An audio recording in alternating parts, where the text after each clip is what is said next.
Assalamualaikum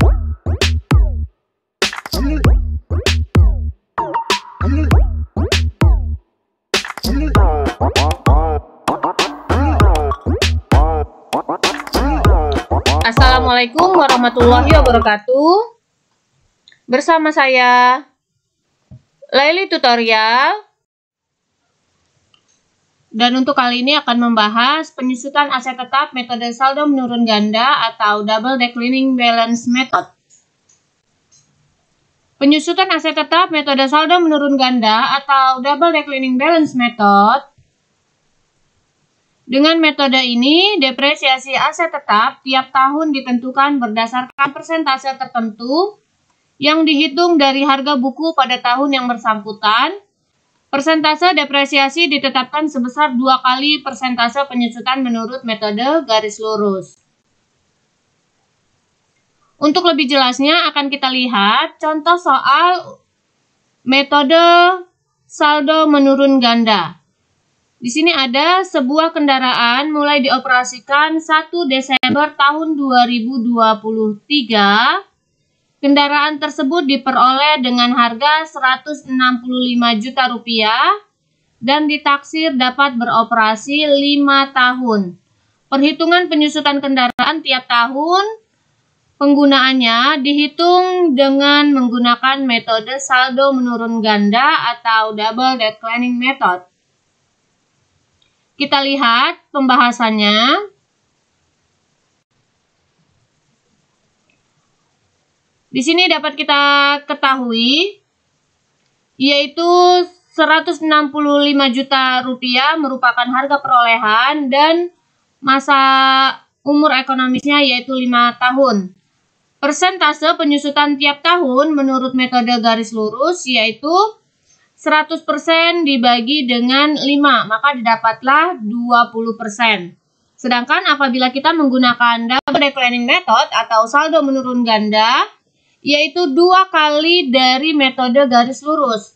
Persentase penyusutan tiap tahun menurut metode menurun ganda atau double declining method yaitu 2 kali dari metode garis lurus.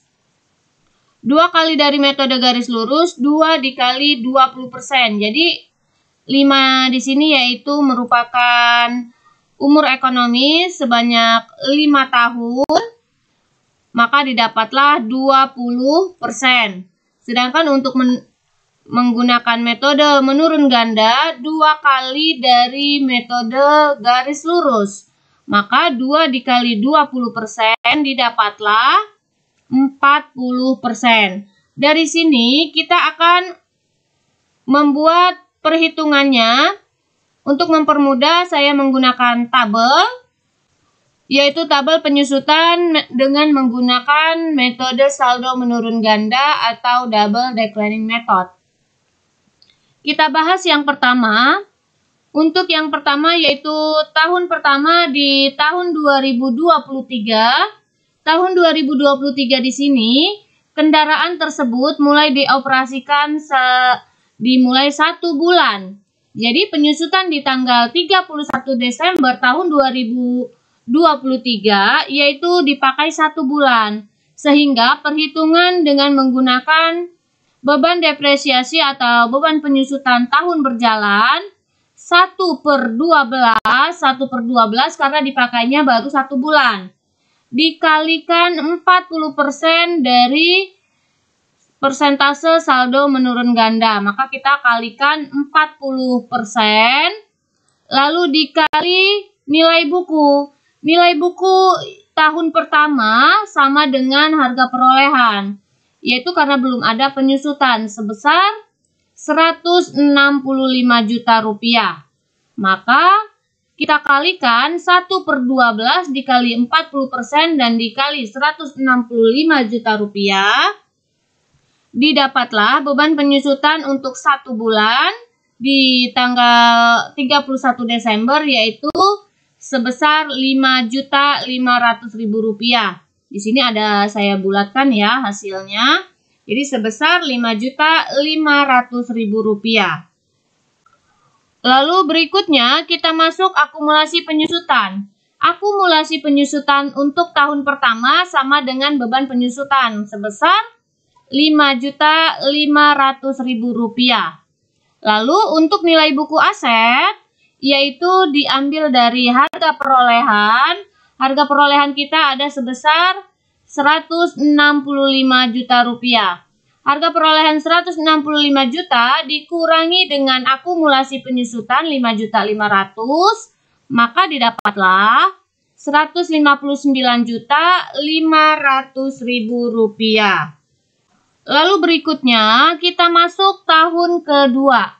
Tahun kedua di tahun 2024. Di sini digunakan 1 tahun, jadi tidak perlu lagi pakai pecahan. Kita langsung 1 tahun. 40% dikalikan dengan nilai buku. Jadi bedanya metode saldo menurun ganda di sini, perhitungan beban penyusutannya yaitu persentase dikali dengan nilai buku akhir tahun. Nilai buku akhir tahun yaitu di sini kita bisa lihat sebesar Rp159.500.000. Maka kita kalikan untuk tahun kedua, 40% dikali Rp159.500.000. Maka didapatlah Rp63.800.000. Lalu berikutnya kita masuk akumulasi penyusutan. Akumulasi penyusutan didapat dari akumulasi penyusutan tahun sebelumnya Rp5.500.000 ditambah dengan beban penyusutan tahun berjalan. Rp5.500.000 ditambah Rp63.800.000, maka didapatlah Rp69.300.000.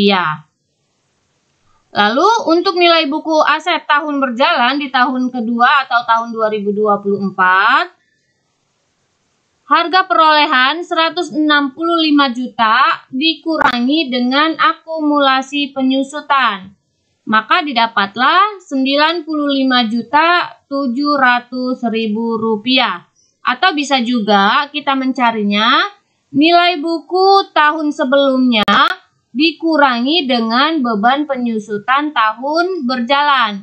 Maka hasilnya sama, yaitu Rp95.700.000. Kita lanjut, penyusutan berikutnya di tahun 2025, yaitu 40% dikali dengan nilai buku. Nilai buku tahun sebelumnya yaitu Rp95.700.000.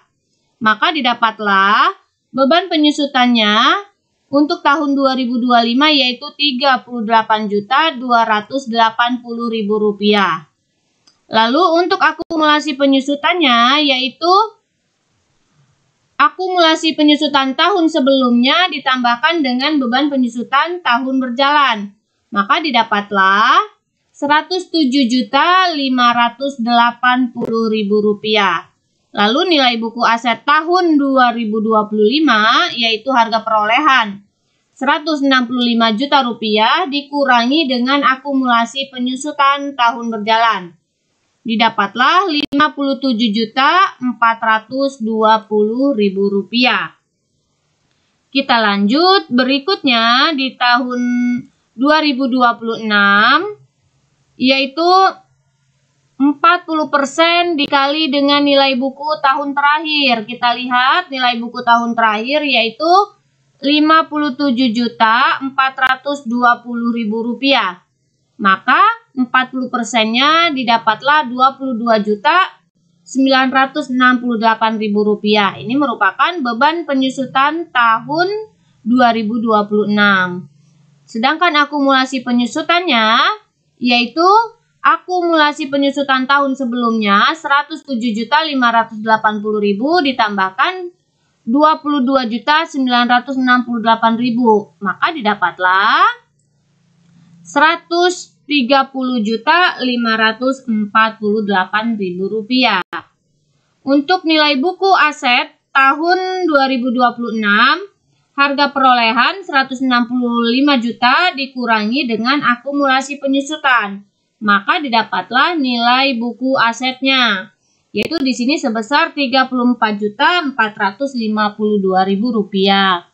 Kita lanjut di tahun berikutnya, di tahun 2027, 40% dikali dengan nilai buku tahun terakhir. Tahun terakhir sebelumnya yaitu sebesar Rp34.452.000. Maka didapatlah Rp13.780.800. Lalu, ini merupakan beban penyusutan, kita masuk ke dalam akumulasi penyusutannya. Akumulasi penyusutan tahun sebelumnya Rp130.548.000 ditambahkan beban penyusutan tahun berjalan. Maka didapatlah akumulasi penyusutan tahun 2027 yaitu Rp144.328.800. Lalu untuk nilai buku asetnya, harga perolehan dikurangi dengan akumulasi penyusutan. Maka didapatlah Rp20.671.200. Kita lanjut beban penyusutan, menghitung penyusutan tahun 2028. Tadi sebelumnya di tahun 2023 sudah dipakai 1 bulan. Sehingga untuk sampai masa manfaat 5 tahun ini tinggal 11 bulan lagi. Sehingga kita menghitungnya 11 dikali 12 dikali 40%. Dan dikali nilai buku tahun terakhir sebelum tahun penyusutan. Yaitu nilai bukunya Rp20.671.200. Maka beban penyusutan tahun berjalan di tahun terakhir 11 bulan yaitu Rp7.579.440. Dan akumulasi penyusutannya sama. Akumulasi penyusutan tahun sebelumnya ditambahkan dengan beban penyusutan tahun berjalan. Maka didapatlah akumulasi penyusutan di tahun terakhir. Lalu nilai bukunya. Nilai buku harga perolehan dikurangi dengan akumulasi penyusutan. Maka di sini sampai dengan setelah dioperasikan 5 tahun, nilai bukunya sisa Rp13.091.760.000. Di tahun pertama di sini, tahun 2023 penyusutan 1 bulan dan beban penyusutan sebesar Rp5.500.000, maka apabila kita buat jurnal penyesuaiannya, yaitu jurnal penyesuaian tahun 2023 1 bulan, beban penyusutan kendaraan di debit dan akumulasi penyusutan kendaraan di sebelah kredit masing-masing sebesar Rp5.500.000. Jadi itulah tadi cara membuat atau contoh soal penyusutan dengan menggunakan tabel, yaitu metode double declining method atau saldo menurun ganda. Semoga bermanfaat. Terima kasih. Wassalamualaikum warahmatullahi wabarakatuh.